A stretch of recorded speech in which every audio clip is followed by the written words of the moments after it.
Dia bukan hanya seorang pembunuh. Dia juga pembunuh yang mesum. Ada semacam rasa sakit yang disebut rasa sakit Anda untuknya. Dahi pria itu ditusuk oleh pisau. Tanpa obat bius. Tanpa basa-basi. Dengan benang dan jaruh. Dia mulai jahit lukanya sendiri. Cara dia menjahit juga sangat bagus. Nama pria ini adalah Ki Bum. Dari kecil dia ada seorang sahabat namanya Min Su. Sejak kecil, mereka sudah memiliki kebiasaan yang berbeda dari orang normal. Saat anak kecil sedang bermain petak umpat, kedua orang ini sudah terobsesi dengan sensasi membunuh. Mereka sering membunuh anjing dan kucing liar dan dimasukkan ke kantong. Mayat-mayat itu ada di sekitar. Tapi kedua orang masih berbicara dan tertawa di sana. Ketika mereka tumbuh dewasa, maka lebih sadis lagi. Sudah bosan membunuh hewan, mereka mulai membunuh orang. Satunya suka menusuk, satunya suka menggores. Gayanya sangat berbeda dan memiliki prinsip mereka sendiri. Mereka melakukan pembunuhan pada malam hari. Jika ada yang membuat mereka emosi, maka akan langsung dibunuh. Tekniknya sangat bersih, tanpa meninggalkan sedikit jejak. Polisi tidak dapat menemukan bukti. Dengan begini, kedua orang itu sudah membunuh puluhan orang. Suatu malam, polisi yang baru pulang dari kerja. Ketika turun dari taksi, dia ketemu Ki Bum. Saat keduanya berpas-pasan, leher polisi itu digores oleh Ki Bum. Setelah berjalan beberapa langkah, polisi baru menyadari. Tapi darah sudah mulai mengalir keluar dari lehernya. Dan tidak bisa ditutupi dengan tangannya. Ketika polisi melihat ke belakang. Saat itu, Ki Bum sudah pergi dengan mobil. Memikirkan putrinya, yang masih menunggu di rumah untuk ulang tahunnya. Polisi menyeret tubuhnya sepanjang jalan dan pulang ke rumah. Saat dia melihat putrinya, polisi sudah tidak bisa bergerak lagi. Gadis kecil itu melihat ayahnya mati di depannya. Kasus ini membuat para polisi sangat emosi. Pembunuh ini sudah terlalu sombong. Bahkan berani membunuh polisi. Itu saja. Saat itu juga, ada orang melapor Ki Bum membunuh lagi. Kali ini Ki Bum membunuh pacarnya dan buktinya sangat kuat. Polisi terus menyelidiki. Mereka menyadari puluhan pembunuhan sebelumnya. Kemungkinan juga dilakukan oleh Ki Bum. Tapi pada akhirnya, karena bukti tidak ada cukup. Hanya pembunuhan pacarnya yang dinyatakan bersalah. Dan tidak ada hukuman mati di Korea Selatan. Jadi bahkan jika Ki Bum benar membunuh orang, paling berat hanya dijatuhi hukuman penjara 15 tahun. Pada hari persidangan, suasananya tidak terkendali. Keluarga korban dari puluhan kasus pembunuhan terus teriak dan menangis hingga menenggelamkan putusan hakim. Tapi hasil putusan hakim tetap tidak berubah. Bahkan polisi yang menangani kasus ini juga emosi dan ingin memukulnya. Tapi Ki Bum mengatakan satu kata, "Apakah kau memiliki bukti?"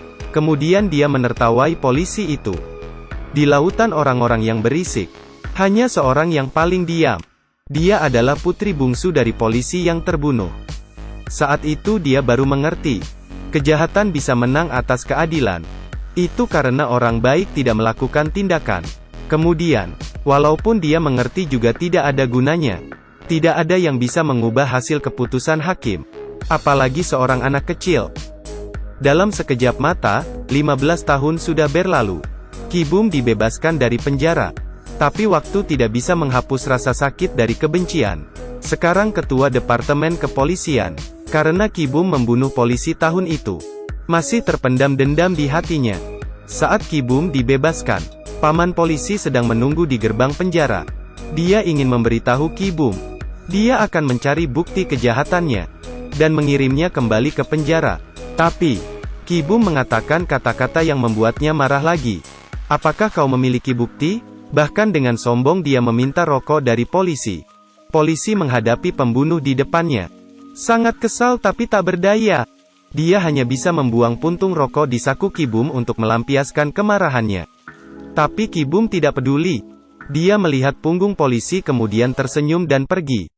15 tahun. Bisa membebaskan seorang pembunuh. Dan juga bisa membuat anak kecil tumbuh dewasa. Sekarang, putri kecil polisi yang dibunuh, Hee-jo, sudah tumbuh dewasa. Tapi dia tidak pernah lupa bayangan ayahnya yang jatuh dalam genangan darah. Di depan orang lain, dia menunjukkan sikap yang baik menjadi gadis yang baik di mata semua orang. Tapi di hatinya sudah terkubur benih balas dendam. Melihat tidak ada harapan mengandalkan hukum untuk mendapatkan keadilan, Hijau membutuhkan untuk menjebak Ki Bum dan menghantarnya ketemu kematian. Lantai ruangan penuh dengan kertas yang memuat semua informasi Ki Bum. Tiap hari Hijau berbaring di lantai untuk membacanya dan bekerja keras untuk menjadi sukarelawan di kantor polisi dan mengambil kesempatan untuk menyelidiki berita kasus. Kembali ke sisi Ki Bum. Sebenarnya, Ki Bum yang baru dibebaskan dari penjara juga tidak mudah. Setelah dipenjara selama 15 tahun, setelah bebas dari penjara, dia sudah tidak memiliki keinginan untuk membunuh. Tapi orang yang ingin membunuhnya sangat banyak.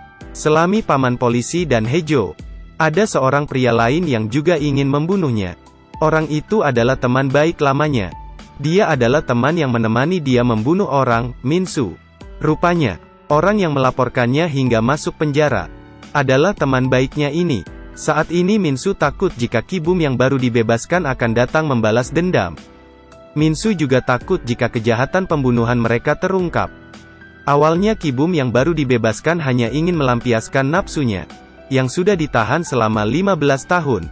Tapi tak disangka setelah dia melampiaskan nafsunya, Min Su yang mengikuti wanita itu, membunuh wanita itu dan meninggalkannya di mobil. Dan itu adalah parodi pembunuhan yang dia lakukan 15 tahun yang lalu. Ini jelas untuk melemparkan kejahatan ini ke Ki Bum. Semua ini dilihat oleh Hijau yang diam-diam mengamati. Tapi dia tidak melaporkan hal itu kepada polisi. Tapi dia menggunakan kesempatan ini. Ibunya Hijau sering dipukul oleh ayah tirinya.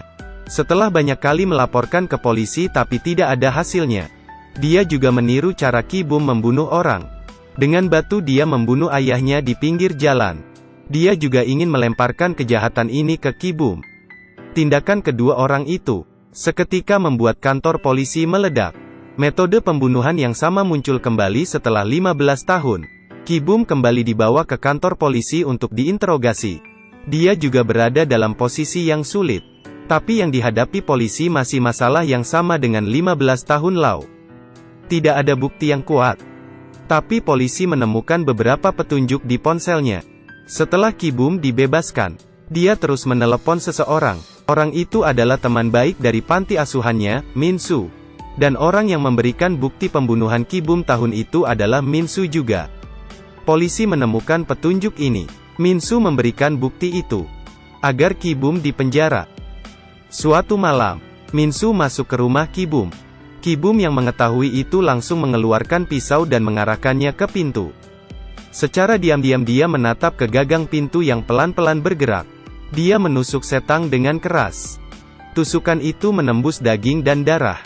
Kemudian ia perlahan-lahan memutar pisaunya. Min Su yang di belakang pintu juga seorang pria tangguh. Dia tidak mengeluarkan sedikit pun suara saat ditusuk. Dan dengan berani dia membuka pintu perlahan-lahan. Tiba-tiba pisau itu ditarik. Dalam sekejap pisau tertusuk pada pintu dan hampir menusuk matanya. Saat kedua orang dalam suasana tegang, seorang polisi datang mencari Ki Bum. Lalu dia akhirnya melihat pria di belakang pintu itu. Ternyata itu adalah teman baiknya, Min Su. Tapi Ki Bum tidak membiarkan polisi menangkapnya. Namun malah membiarkan dia melarikan diri. Dia membiarkan musuh yang kabur. Namun setelah itu, Min Su tiba-tiba menghilang tanpa jejak. Malam itu, Ki Bum yang baru saja akan berbaring dan beristirahat, tiba-tiba merasa ada yang aneh. Setelah buka selimut dia menemukan mayat. Orang ini adalah Min Su yang menghilang. Saat itu juga, sebuah bayangan berkedip. Itu adalah Hijau yang tiba-tiba menyerangnya dari belakang. Dia menekan Ki Bum dengan kuat. Kemudian dia mencekiknya dengan rantai anjing. Rupanya, Hijau telah menemukan informasi pembunuhan tahun itu. Min Su juga terlibat dalam pembunuhan itu. Dia membunuhnya dengan metode pembunuhan Ki Bum. Kemudian dia melemparkan kejahatan itu kepada musuh yang membunuh ayahnya. Akhirnya bukti sudah kuat. Ki Bum akhirnya akan mendapatkan hukuman. Tapi tak disangka, Ki Bum melarikan diri dalam perjalanan ke penjara. Dan dia menemukan kediaman Hijau. Dia mengamati pergerakan di dalam ruangan dengan hati-hati. Kemudian menekan bel. Hijau tiba-tiba keluar dari kegelapan. Ki Bum mengangkat tangannya dan menusuk di lengan Hijau. Tapi Hijau berhasil melarikan diri setelah berusaha mati-matian. Saat dia melarikan diri, dia menelpon polisi juga. Polisi segera berbalik dan melaju ke sana. Tapi saat ini Hijau telah lari ke jalan buntu. Tidak ada jalan lain untuk melarikan diri. Dia tidak panik sama sekali dalam menghadapi kematiannya. Sebaliknya, dia bermain ayunan. Hal ini membuat Ki Bum sangat bingung. Ayunannya semakin lama semakin tinggi. Hingga titik tertinggi. Dia mengeluarkan rantai anjing dan menggantungnya di lehernya. Kemudian,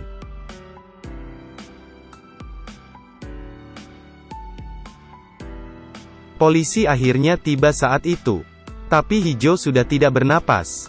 Dia menggunakan nyawanya untuk menyelesaikan misi balas dendam terakhirnya. Ki Bum akhirnya mendapat hukuman yang pantas dia dapatkan di pengadilan. Akhirnya cerita berakhir di sini. Sepertinya sangat konyol. 15 tahun lalu, Ki Bum membunuh banyak orang. Tetapi hanya dijatuhi hukuman 15 tahun penjara. Dan 15 tahun kemudian, Ki Bum tidak membunuh seorang pun. Tapi dia dijatuhi hukuman penjara seumur hidup.